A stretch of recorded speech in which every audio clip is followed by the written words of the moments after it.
Right, time to check in with Tyler Orton from Business in Vancouver. Good morning, Tyler. Good morning, Sonia. Let's start off with GDP numbers. They're out from Stats Canada. So what kind of picture are they telling us? You know, a brighter picture than a lot of economists were expecting, including those at the Bank of Canada. Now, these are surprising numbers, and in a good way. If we take a look at them, we'll see that the economy grew at a rate faster than what economists were expecting.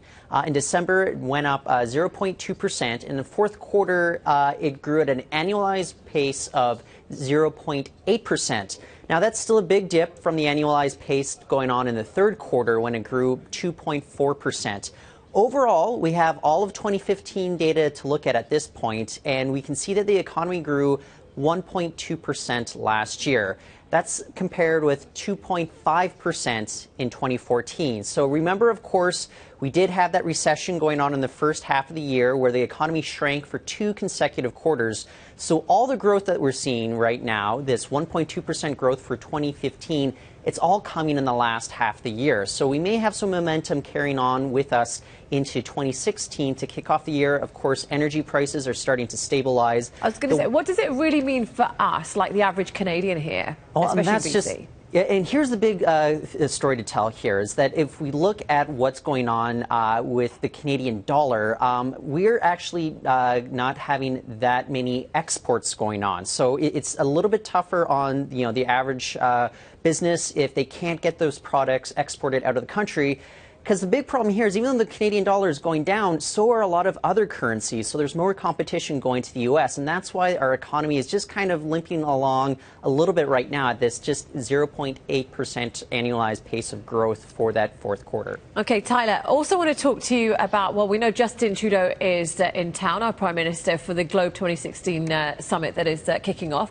And they're going to be talking about green economy a lot there, of course. Oh, yeah. And there is something going on with some BC leaders urging us to be better at this. Tell us about this. Yeah, well, in an open letter signed by 50 CEOs representing clean technology companies from all across British Columbia, they're urging the Prime Minister to invest billions into this green economy. Now, if we take a look at what they're asking for specifically, it also includes the creation of a national clean tech strategy that the country should have implemented by June of this year. That's what they want, but it includes a $500 million venture capital fund to get these technologies going, as well as investment in Sustainable Development Technology Canada Fund, as well as the creation of a $1 billion loan guarantee program to really bridge the gap between deploying the technology and making sure that it's funded. Because this is expensive technology to deploy, but the whole thing that we're getting from this is it may have to be worth it because we can't really